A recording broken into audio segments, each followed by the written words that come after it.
എല്ലാവർക്കും നമ്മുടെ പുതിയൊരു വീഡിയോയിലേക്ക് സ്വാഗതം. ഞാൻ ജോയ്സി. അപ്പോൾ ഇന്ന് ഞാൻ നിൽക്കുന്നതെന്ന് പറഞ്ഞു കഴിഞ്ഞാൽ നമ്മുടെ പത്തനംതിട്ട ജില്ലയിലെ ചെറുകോൽപ്പുഴ എന്ന് പറയുന്നൊരു സ്ഥലത്താണ്. അവിടെ എല്ലാ വർഷവും നമ്മുടെ ഈ അയിരൂർ ചെറുകോൽപ്പുഴ ഹിന്ദുമത പരിഷത്തിൻ്റെ ഇങ്ങനെ ഒരു പരിപാടി നടക്കുന്നുണ്ട്. അപ്പോൾ നമുക്കിങ്ങനെ ഒത്തിരി സാധനങ്ങൾ മേടിക്കാനും അങ്ങനെയൊക്കെ ഒരു മേള പോലെയാണ് നടക്കുന്നത്. അതിപ്പോൾ നടക്കുന്നതെന്ന് പറഞ്ഞു കഴിഞ്ഞാൽ നമ്മുടെ പമ്പാനദിയുടെ തീരത്താണ്. നമ്മുടെ മാരാമൺ കൺവെൻഷൻ കഴിയുമ്പം പിറ്റേ ദിവസം തൊട്ട് ഇത് അവിടെ നടക്കും. അപ്പോൾ ചെന്ന വഴിക്ക് തന്നെ ഇഷ്ടം പോലെ മൺചട്ടിയും നമ്മുടെ ഭരണികളും ഗ്ലാസ്സുകളും ഒക്കെ ഉണ്ട്. പക്ഷേ ഇവിടെ എല്ലാം ന്യായമായ ഒരു റേറ്റാണ് കേട്ടോ. നല്ല വിലക്കുറവുണ്ട്. നമുക്കിങ്ങനെ ഗൃഹോപകരണങ്ങളൊക്കെ നമ്മുടെ വീട്ടു സാധനങ്ങളൊക്കെ മേടിക്കാം, പാത്രങ്ങളൊക്കെ മേടിക്കാനായിട്ട്. അപ്പോൾ ഇതെന്ന് പറയുന്നത് ഇൻഡാലിയത്തിൻ്റെ ഓടിൻ്റെയും ചെമ്പിൻ്റെയൊക്കെ അതാണ്. അവിടെ തൂക്കമാണ്, കിലോയ്ക്കാണ് അവിടെ ഇത് കൊടുക്കുന്നത്. പിന്നെ നമ്മൾ കമ്മലിൻ്റെ തന്നെ സെക്ഷനുണ്ട്. എല്ലാ സംഭവങ്ങൾക്കും 10 രൂപ, 15 രൂപ, 20 രൂപ ആ ഒരു റേഞ്ചിലാണ് കേട്ടോ വില വരുന്നത്. വലിയ ഭയങ്കര വിലയൊന്നുമില്ല. ഈ ബാഗൊക്കെയാണ് എല്ലാം 100 രൂപ വീതം വെച്ച്. ഈ കുപ്പിയാണ് 250 അങ്ങാണ്ട്, 3 കുപ്പി ഇങ്ങാണ്ട് 250 രൂപ.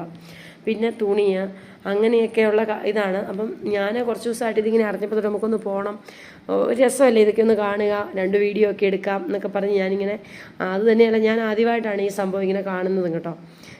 നമ്മുടെ ഇടുക്കിയിലൊന്നും ഇങ്ങനെയുള്ള സംഭവങ്ങൾ കാഴ്ചകളൊന്നും ഇല്ലാത്തതുകൊണ്ട് നമ്മളിവിടെ വന്ന പിന്നെയാണ് ഇങ്ങനെയൊരു സംഭവം ഉണ്ടെന്ന് അറിയുന്നത്. അത് തന്നെ ആദ്യമായിട്ടാണ് ഇവിടെ ഇത് കാണാനായിട്ട് നമ്മൾ വരുന്നത്. പിന്നെ ഇതൊരു താൽക്കാലിക പാലം അവിടെ ഇട്ടിട്ടുണ്ട്. ഈ പമ്പാനദിയിൽ നിന്ന് കുറുകെ അക്കരയ്ക്ക് പോകാനായിട്ട്, അക്കരെ ഉള്ളവർക്ക് പോകാനായിട്ടുള്ളൊരു പാലമാണ് ഇട്ടേക്കുന്നത്. താൽക്കാലിക പാലമാണ്. ഇനി നമ്മൾ അവിടുന്ന് ഈ പമ്പാനദി അവിടെ കയറി കഴിയുമ്പോൾ നമുക്ക് പമ്പാനദി നന്നായിട്ട് കാണാം. ഇപ്പോൾ വെള്ളമെല്ലാം പറ്റി ഇങ്ങനെ കിടക്കുന്നതുകൊണ്ടാണ്. ഇതിൻ്റെ ഇവിടെ തന്നെയാണ് ഈ നമ്മുടെ മാരാമൺ കൺവെൻഷൻ നടക്കുന്നു. ഈ പമ്പാനദിയുടെ തീരത്ത് തന്നെയാണ്. അപ്പോൾ പിന്നെ അങ്ങനെ ഇത് കണ്ടില്ലേ, ഇതാണ് നമ്മുടെ പമ്പാനദി കാണുന്നത്. അപ്പോൾ അങ്ങനെ ഓരോ പാലക്കാടൻ ചുക്ക് കരിപ്പെട്ടി, പിന്നെ ഗ്ലാസ്സുകൾ തന്നെ എല്ലാം നല്ല ന്യായമായിട്ടുള്ള നല്ല ക്വാളിറ്റിയുള്ള സാധനങ്ങളാണ്. പിന്നെ ഇത് നമ്മുടെ പഴയ കാലത്തെ മെയ്സുവഴി തൊട്ടുള്ള സാധനങ്ങളൊക്കെ അവിടെ ഇരിപ്പുണ്ട് കേട്ടോ. നമ്മുടെ റാഗി അങ്ങനെയുള്ള സംഭവങ്ങളെല്ലാം തൂക്കി കൊടുക്കാനായിട്ട് വെച്ചിട്ടുണ്ട്.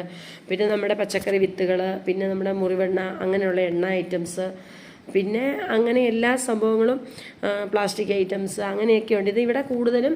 പിന്നെ പ്ലാവ്, മാവ്, പേര അതൊക്കെ അങ്ങോട്ടാണ്. ഞങ്ങൾ പോയെന്ന് പറഞ്ഞാൽ ഞായറാഴ്ച ഉച്ചയ്ക്കാണ് പോയത്. നട്ടുച്ച വെയിലുമായിരുന്നു.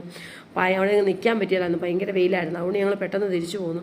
അപ്പോൾ അങ്ങനെ നിൽക്കുമ്പോൾ നമുക്കൊരു നാരങ്ങാവെള്ളം കുടിക്കാൻ, നമ്മുടെ കണ്ണൂർ സ്പെഷ്യൽ നാരങ്ങാവെള്ളം കോക്ടെയിൽ ഒരു കട കണ്ടു. അവിടെ കയറി നമ്മൾ നാരങ്ങാവെള്ളത്തിന് ഓർഡർ ചെയ്തു.